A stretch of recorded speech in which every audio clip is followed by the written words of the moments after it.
안녕하십니까. 오늘 발표자 박계민이고요. 저는 오늘 믹스 술식별 기전과 장단점에 대해서 발표를 하도록 하겠습니다. 어, 일단 녹내장은 뭐 다 아시는 것처럼 이리버시블한 신경, 그리고 시야 손상을 일으키는 질환으로 그 발생과 진행에 안압이 중요한 역할을 한다는 것이 널리 알려져 있고요. 그리고 이후에는 안압을 낮추는 방법이 메인 치료 방법입니다. 안압을 낮추는 방법으로는 일단 메디케이션, 그리고 레이저, 설저리가 있는데요. 오늘은 수술 쪽으로 초점을 맞춰서 말씀드리도록 하겠습니다. 수술적 치료로는 다양한 방법으로 방수율을 증가시키는 여러 시도들이 역사적으로 있었는데 가장 적은 합병증을 가지면서도 안압 효과가 큰 수술 기법을 발전시키는 방향으로 발전되었습니다. 그래서 현재 사용하는 그 녹내장 수술을 기전적으로 분류해 보자면 두 가지로 나눠볼 수 있겠습니다. 먼저 다양한 경로로의 방수 유출을 증가시키는 것, 그리고 방수의 생성을 줄이는 것으로 나눠볼 수 있겠습니다. 하지만 일반적으로 저희가 하는 녹내장 수술에 있어서는 이 방수 유출을 증가시키는 기전이 일반적이고요.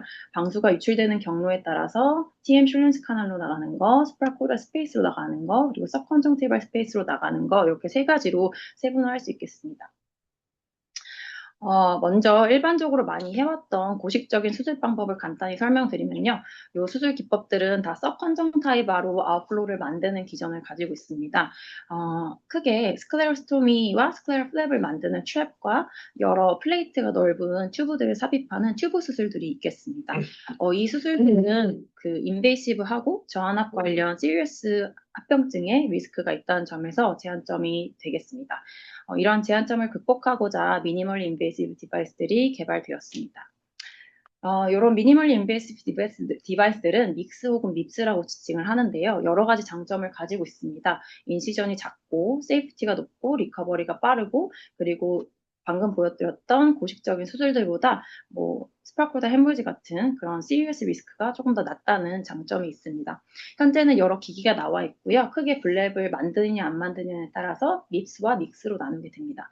블랩을 만들면 밉스이고 블랩을 만들지 않으면 믹스입니다. 그리고 블랩을 만드니까 밉스 같은 경우는 서컨정티바로 아웃플로우를 만드는 기전을 가진 수술들이 되겠고요. 믹스의 경우 그 기존 내추럴 패스웨이인 TM 혹은 스파크홀더 스페이스 부위에 기기를 삽입을 해서 아웃플로우를 만들거나 디지즈 TM을 티슈를 제거해서 아웃플로우를 개선하는 그런 수술 기법이라고 생각하시면 되겠습니다. 하지만 이 중에서 이 스프라코이달 스페이스로 아웃플로우를 만드는 그 믹스 기기들은 현재 사용이 잘 되지 않고 있습니다. 간단히 이 스파크홀더 스페이스 디바이스들의 기전과 이게 왜 사용이 안 되고 있는지 설명을 드리도록 하겠습니다. 이 스파크홀더 디바이스들은 이 스파크홀더 스페이스로 아웃플로우를 유도해서 UV 스퀘어 아웃플로우를 증가시키는 기전을 가지고 있고요. 스파크홀더 스페이스 주변에 있는 실리어리 머슬에 의한 네거티브 프레셔가 원래 걸려있기 때문에 이 디바이스를 삽입함으로써 아이오피 로어링을 크게 시킬 수 있다는 것이 기대된다는 게 이 디바이스의 장점이 되겠습니다. 기기가 여러 개가 개발이 되었었는데요. 앱 익스터널로도 삽입할 수 있고 앱 인터널로도 삽입할 수 있습니다.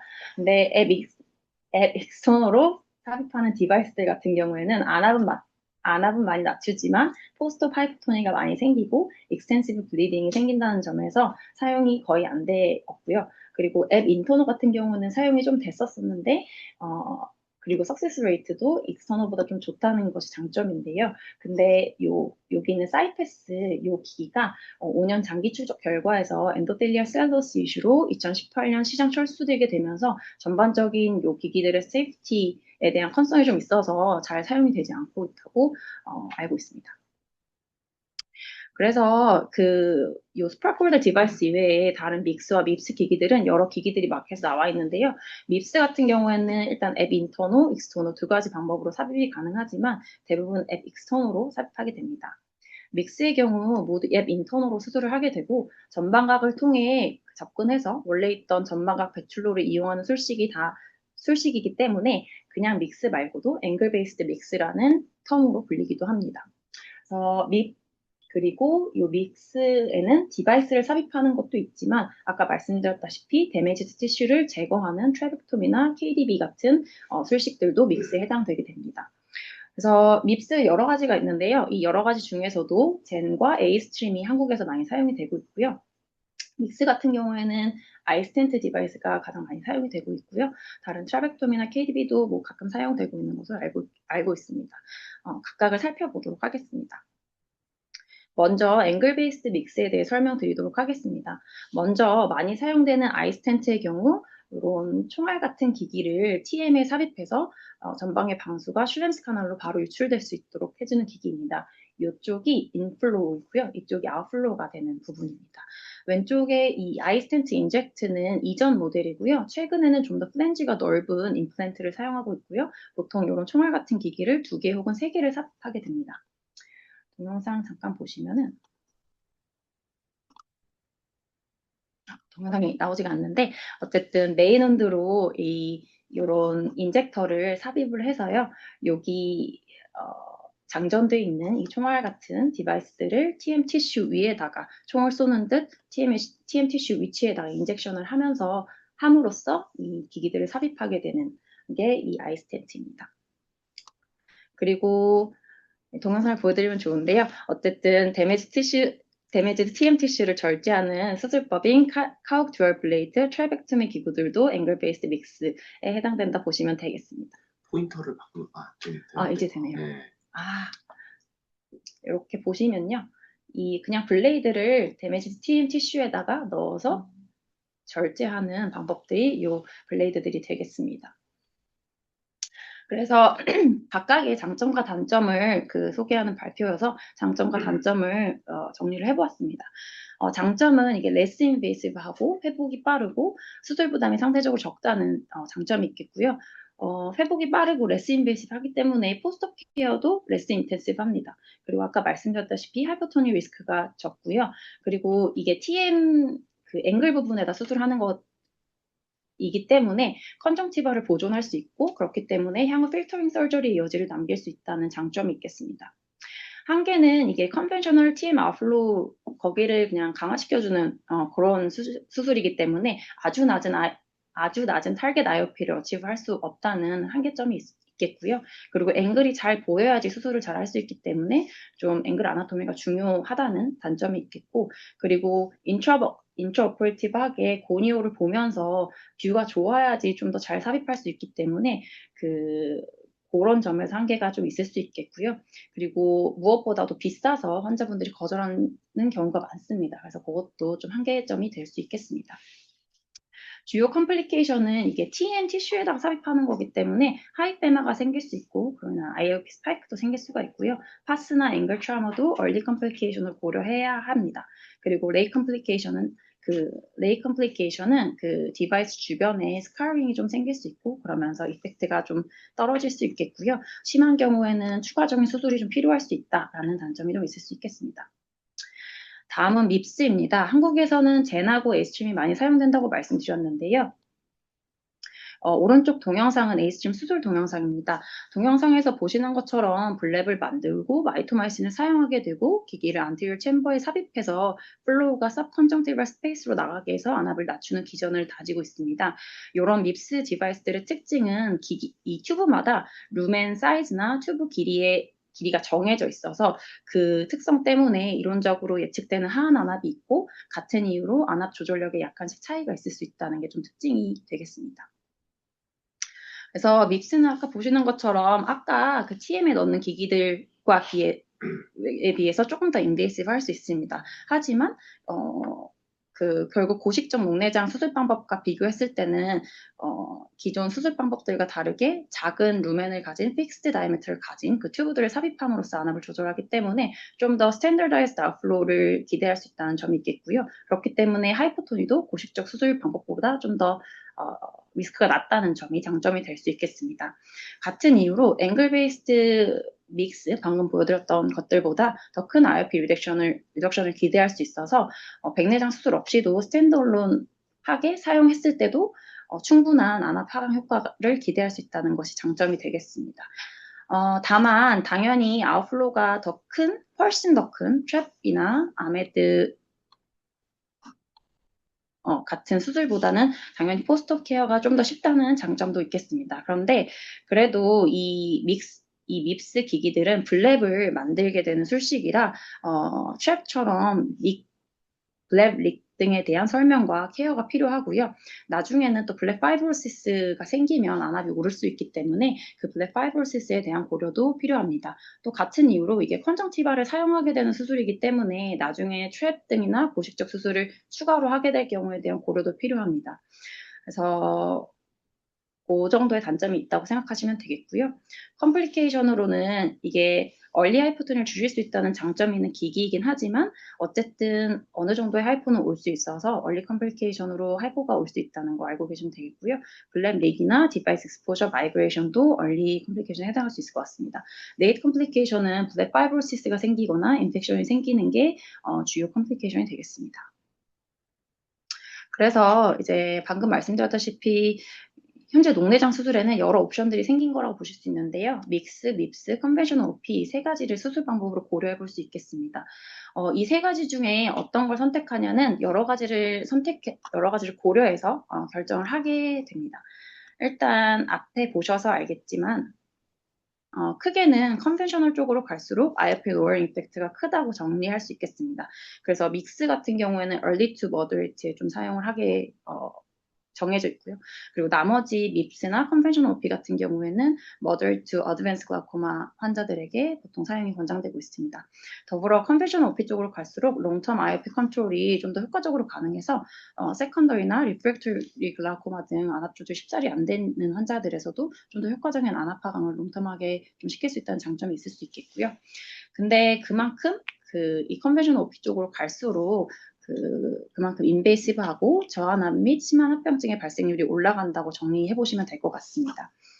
그래서 결국에 어떤 수술을 하냐는 이제 방금 말씀드렸던 것처럼 IRP를 얼마나 내려야 되는지, 그리고 녹내장 스테이지에 따라서, 그리고 녹내장의 종류에 따라서, 그리고 여러 리스크 프로파일이나 페이션 팩터, 앵글 아나토미, 그리고 설전이 이걸 할 수 있냐 없냐, 쉽게 할 수 있냐 없냐 이런 거를 고려를 해서 종합적으로 선택을 해야 된다고 말씀드리고 싶습니다. 정리해 보자면요. 앵글 베이스드 믹스는 가장 안전하고 회복이 빠르고 백내장 수술과 병합 수술을 많이 할 수 있다는 게 강점이 되겠고요. 하지만 아주 낮은 타겟 IOP에는 한계가 되겠습니다. 그래서 어드밴스에는 조금 쓰는 것을 좀 다시 한번 생각해 봐야 한다는 그런 한계점이 있겠고요. 주요 컴플리케이션 하이페마, IOP 스파이크, 파스 같은 그런 합병증이 있을 수 있겠습니다. 그래서 좀 가장 안전한 거라고 보시면 되겠고요. 중간에 밉스 같은 경우에는 좀 더 IOP 롤 이펙트가 크고 스탠드얼론으로도 안압을 낮출 수 있지만 블랩에 대한 매니지먼트가 좀 까다로울 수 있고 주요 컴플리케이션으로는 하이포토니 그리고 릭 파이브로시스 같은 블랩 관련 합병증들이 있겠습니다. 한 줄로 정리하자면 관리는 앵글 베이스드 믹스보다 좀 더 관리가 필요하지만 그것보다 좀 효과가 좀 더 있는 그런 술식이라고 보시면 되겠고요. 이게 스프라폴더를 잘못 써져 있는데 컨벤셔널을 원래 넣으려고 했고요. 컨벤셔널은 방금 말씀드렸던 것처럼 좀 더 큰 IOP 로어링과 롱텀 IOP 로어링 이펙트가 필요한 사람들에게 조금 강점이 될 수 있겠고요. 한계는 뭐 하이퍼토니로 인한 시비어한 컴플리케이션인 스프라폴더 헤모이지 같은 리스크가 좀 더 있다는 점에서 한계가 되겠습니다. 주요 컴플리케이션은 밉스와 좀 비슷하다고 보시면 되겠고요. 그렇습니다. 경청해 주셔서 감사합니다.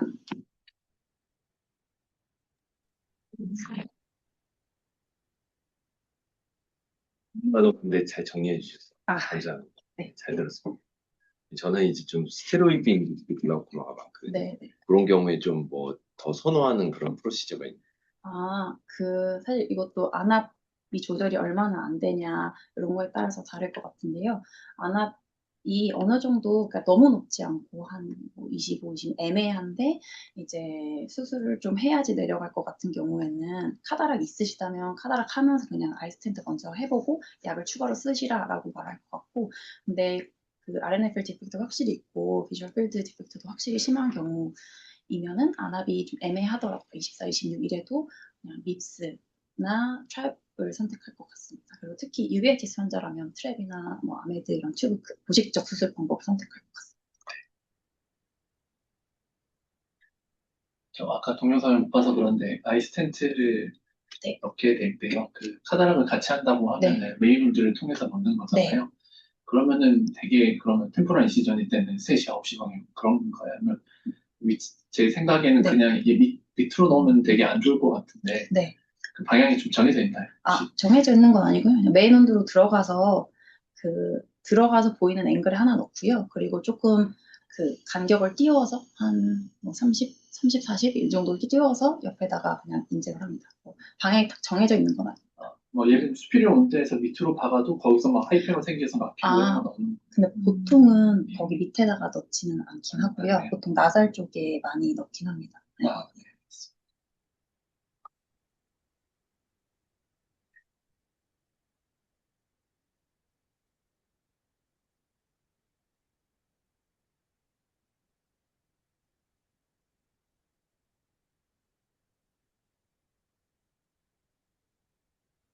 강의도 너무 잘 정리해 주셔서 감사합니다. 너무 잘 정리해 주셨기 때문에 추가적으로 말씀드릴 부분이 사실 거의 없긴 한데요. 립스 관련해서 한 가지만 더 말씀드린다면, 립스가 이제 젤이나 에이스트림처럼 굉장히 얇은 관을 넣고서 그 플러도 안정적으로 하고, 컴플리케이션도 적다는 장점이 있지만, 반대로 그 작은 관이 막히게 되면 갑자기 안압이 오를 수 있다는 단점도 동시에 지니고 있기 때문에 만약에 막혔을 경우에 안압이 너무 올라갈 수도 있는 환자나 너무 어드밴스된 환자에서는 이 밉스의 사용을 좀 고심하면서 해야 된다는 그런 점도 하나 알고 가시면 좋을 것 같아서 말씀드립니다.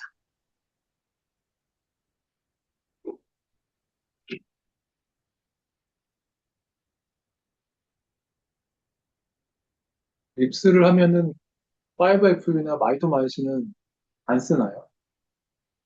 되게 쓰는 경우들이 많습니다. 결국에는 콩중티바를 건드리는 수술이기 때문에 파이브로시스를 줄이는 과정이 필요해서 철배큘렉토미처럼 필요하면 립스를 통해서 만든 블레베도 이후에 5F 인젝션이나 MMC를 하고 있는 걸로 알고 있는데 사실 립스는 저희 박기민 선생님께서 에이스트림을 정말 많이 하고 계시기 때문에 저보다도 더 경험이 많을 걸로 생각돼서 박기민 선생님께도 의견 부탁드립니다. 또 동일한 의견입니다.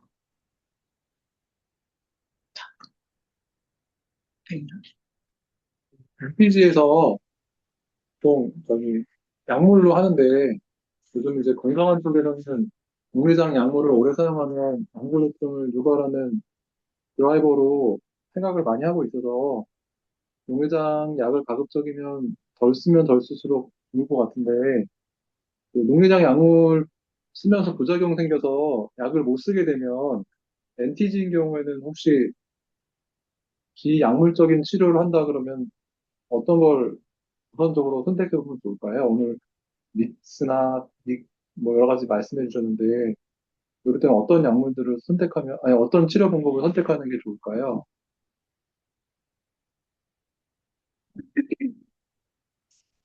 일단 안압이 한 25가 넘지 않고 약물 사용 개수가 뭐 한두 개 정도 된다면 하나라도 줄일 수 있다는 그 목표로 SLT 같은 걸 좀 해볼 수 있겠고요. 안압 약을 뭐 세네 가지 쓰고 어드밴스드 글라우코마를 하면 그런 경우에는 그 너무 인베이시브 하지 않으면서도 안압을 낮출 수 있는 밉스를 좀 고려를 해볼 수는 있을 것 같습니다. 근데 아까 어, 윤정 교수님이 코멘트 해주신 것처럼 안압이 갑자기 오르실 수 있는 눈이라면 그때는 좀 더 고려를 해서 그거는 좀 고려 사항이 될 수 있겠습니다.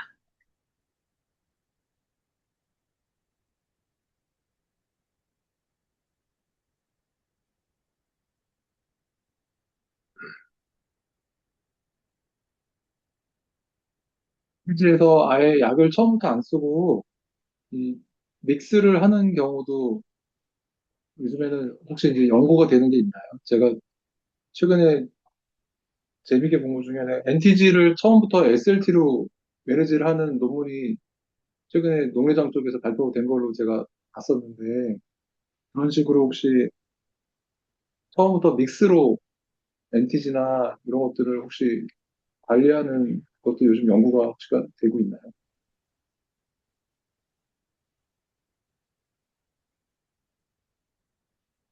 네. 두 가지를 말씀드리면, SLT는 사실 안약과 같이 특히 유럽에서는 퍼스트 라인으로도 많이 고려되는 그 치료법이어서 SLT와 그 믹스가 같은 선상에 있는 건 아니기 때문에 SLT는 퍼스트 라인으로도 많이 고려하는 치료입니다. 그 믹스는 현재 교과서적으로는 되고 있지는 않다 이렇게 명시는 되어 있는데 이 적응증은 점차 늘어나고 있는 거는 맞고, 아까 교수님께서 질문으로 말씀 주셨던 물론 드라이 아이를 주로 말씀 주셨는데, 예를 들어 멀티 드러그 알러지가 있어서 이제 그 안약을 사용하지 못하는 경우에 그 안약을 줄이기 위한 목적으로 약을 사용한다든가 이런 식으로는 믹스가 고려되지만, 아예 안약을 처음에 사용하지 않고 믹스부터 하는 경우는 거의 드문 걸로 알고 있습니다. 연구가 더 되고 있는지는 추후에 또 요즘에는 워낙 적응증이 넓어지고 있는 경향이어서 그거는 추후에 또 경향을 보는 게 좋지 않을까 싶습니다. 국내에서도 NTG에서 그러면 SLT를 많이 하세요? 우리나라 처음부터? 이게 국가마다 퍼스트라인을 뭐로 하냐가 조금씩 경향성은 다르게 나오고 있는데요. 우리나라나 아시아권에서는 주로 안약을 먼저 사용하는 걸로 나오고, 이제 그 병원에 대한 그 접근성이 떨어지는 곳일수록 SLT를 좀 사용하는 경향이 있는 것처럼 나오기는 합니다. 우리나라는 일단 안약으로 많이 사용하는 것 같습니다.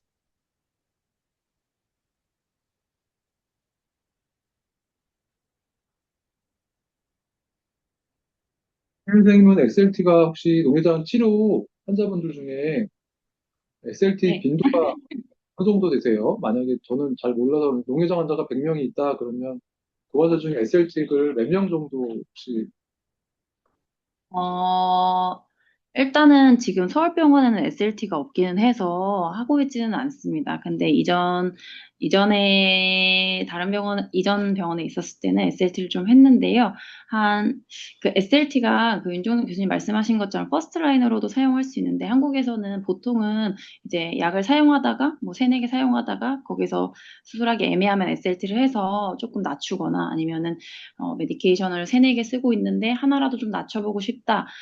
그러면 SLT를 하긴 합니다. 그런 이유에서 저는 그 SLT를 이전에 했었기 때문에 한 10%, 20% 정도에서 했던 것 같습니다. 믹스는 어느 정도 비율이라고 생각하면 될까요? 믹스는 한 50% 정도는 되는 것 같긴 합니다. 생각보다 굉장히 많이 전체 환자로 따지면 50%는 안 되긴 하고요. 그 재수술 환자 중에 따지면 50% 정도 되는 것 같습니다. 네, 전체 환자군을 따지면은 그것도 한 10%, 20% 정도 되는 것 같습니다.